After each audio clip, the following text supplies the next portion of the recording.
L'homme patient attendait depuis 20 minutes maintenant. Il y avait un bruit bas et constant. Il sentait continuellement des coups sur le dossier de son siège. Le fait que cela n'allait pas s'arrêter était évident.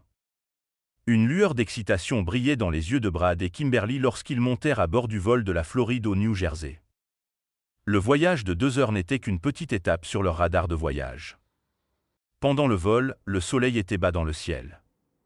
C'étaient des vacances bien méritées et l'excitation flottait dans l'air. Le couple avait eu la chance de pouvoir s'asseoir ensemble. Le vol était complet et tout le monde avait hâte d'arriver à destination. Bien qu'ils attendaient ces vacances avec impatience, les choses ne se passèrent pas comme prévu. Un enfant turbulent était assis derrière eux, rendant les choses difficiles. Puis, il y avait un enfant agité derrière Brad, un paquet d'énergie à peine contenu dans les limites de la ceinture de sécurité. Des perturbations étaient causées par ces bavardages bruyants, et Brad commença à ressentir des coups rythmiques contre son siège, des coups de pied d'un enfant plein d'énergie et sans retenue. Connu pour avoir un tempérament court, Brad ne comptait pas laisser un enfant gâcher son vol. Il baissa la tête et se racla la gorge. « Serait-il possible de demander à votre enfant d'arrêter de donner des coups dans mon siège ?» demanda-t-il. La mère répondit d'un ton désinvolte, « C'est juste un enfant. Laissez-le s'amuser. » Stupéfait par cette réponse, Brad resta bouche bée. Kimberly sourit avec sympathie, essayant de désamorcer la situation d'un regard perplexe. Brad avait l'impression de ne pas avoir le choix. La mère, Brenda, aurait pu demander à son enfant d'arrêter, mais pour une raison quelconque, elle décida de ne pas le faire. Brad le prit personnellement. Les minutes se transformèrent en 1 heure, et la tension dans l'avion monta. Les passagers se tortillaient dans leurs sièges, échangeant des regards complices alors que la bataille de volonté se déroulait dans les rangs devant eux. « Écoute, champion, » commença Brad, sa voix désormais teintée d'une pointe d'urgence. « Nous allons bientôt atterrir, et c'est vraiment important que tu arrêtes de donner des coups dans le siège. Tu pourrais nous aider tous et faire une pause, d'accord ?» Le regard de l'enfant vacilla, pris entre l'attrait de la rébellion et la gravité de la situation. La cabine se remplit d'un silence plein d'attente alors que la décision d'Alex flottait dans l'air. Brenda jeta son magazine et se leva de son siège. « Comment osez-vous parler à mon fils ainsi » hurla-t-elle. Brad était choqué, mais il ne recula pas. « Excusez-moi, » dit-il d'un ton poli. « Pourriez-vous demander à votre enfant d'arrêter de donner des coups dans mon siège ?» Brenda leva les yeux, les sourcils froncés.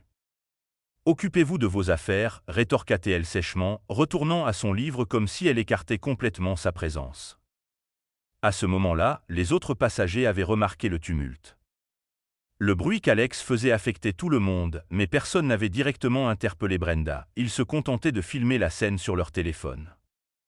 Après plusieurs tentatives infructueuses pour trouver du répit, Brad se retourna une fois de plus, sa patience s'amenuisant. Peut-être que s'il essayait de devenir ami avec l'enfant, cela s'améliorerait. « Hé, petit, tu pourrais arrêter de frapper mon siège, s'il te plaît ? Je t'en serais vraiment reconnaissant. » La femme impolie tourna brusquement la tête dans leur direction, les yeux plissés. « Excusez-moi. Combien de fois devrais-je vous dire de laisser mon fils tranquille ? Je vais vous signaler pour harcèlement. » Kimberly en eut assez. Elle se retourna et dit « S'il vous plaît, contrôlez votre enfant. Vous nous parlez de façon très impolie. Nous vous avons demandé gentiment plusieurs fois. » Brenda voyait rouge. Personne n'avait le droit de parler ainsi à elle ou à son fils, et elle était prête à en découdre. « Alex, mon chéri, amuse-toi autant que tu veux. On sait tous à quel point c'est ennuyeux d'être un enfant dans un avion. » Brad était à bout. Il avait quelque chose dans son sac à main pour des situations comme celle-ci.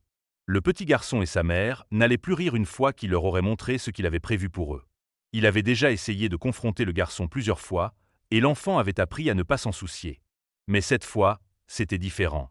Il montra au garçon ce qu'il avait dans la main, puis porta un doigt à ses lèvres. L'enfant resta figé sur place dès qu'il vit ce que Brad tenait. Il ne donnait plus de coups dans son siège, maintenant qu'il savait ce que Brad avait en tête. Brad lui fit signe de rester silencieux. Le garçon hocha la tête en signe d'accord et fixa l'objet dans la main de Brad, fasciné. Brad se remit face à l'avant. À l'intérieur, il attendait de voir si le garçon tiendrait sa promesse ou non. Mais qu'avait-il donné au garçon? L'objet que Brad lui avait remis était quelque chose de spécial, sa friandise préférée, du chocolat importé de Belgique. Il entendit le garçon derrière lui déchirer l'emballage et manger le chocolat. Pendant tout le temps où le garçon mangeait le bonbon, il ne dérangeait plus Brad. Brad parvint même à somnoler un peu. La paix et la tranquillité qu'il ressentait maintenant qu'il n'y avait plus de secousses derrière lui étaient magnifiques. Mais ensuite, cela recommença, et Brad ouvrit grand les yeux. Les coups étaient légers et moins agressifs. Le faisait-il vraiment sans réfléchir? Peut-être qu'il ne pouvait pas s'en empêcher. Puis une réalisation s'imposa à Brad. Et s'il était juste affamé et ne pouvait pas rester en place? Il ne serait pas surpris si cette mère méchante ne le nourrissait pas correctement. Les gens autour d'eux commencèrent à chuchoter entre eux. Une femme parla même fort, ne se souciant pas si Brenda entendait. Cette femme ne peut pas contrôler son enfant. Quelle honte, dit-elle, ce qui fit rire quelques personnes. Agitant la main devant le visage de Brenda, Kimberly était prête à mettre fin à tout cela. Si vous ne contrôlez pas votre enfant tout de suite, je vais appeler une hôtesse de l'air, menaça-t-elle. À ce moment-là, un autre passager intervint et dit « Contrôlez votre gamin, madame. Il fait du bruit depuis tout le vol. » Un murmure d'accord émana des autres passagers qui en avaient assez. Alors que la situation semblait sur le point de dégénérer, un rayon d'espoir apparut sous la forme d'une hôtesse de l'air. Elle s'arrêta dans l'allée de Brenda et dit « Avons-nous un problème ici ?» D'un air autoritaire, elle s'approcha de la rangée et regarda l'enfant sévèrement. « Jeune homme, tu dois immédiatement arrêter de donner des coups dans le siège. » La défiance de l'enfant vacilla face à l'ordre de l'hôtesse de l'air. Avec un soupir de dépit, il se laissa tomber dans son siège, ses jambes enfin immobiles. Brenda, incapable de contester l'autorité du personnel de l'avion, se laissa tomber dans son siège à contre-cœur, sa colère bouillonnant sous un masque de conformité. Elle savait qu'elle avait tort. La cabine poussa un soupir collectif de soulagement alors que l'atmosphère passa de l'hostilité à un calme résigné.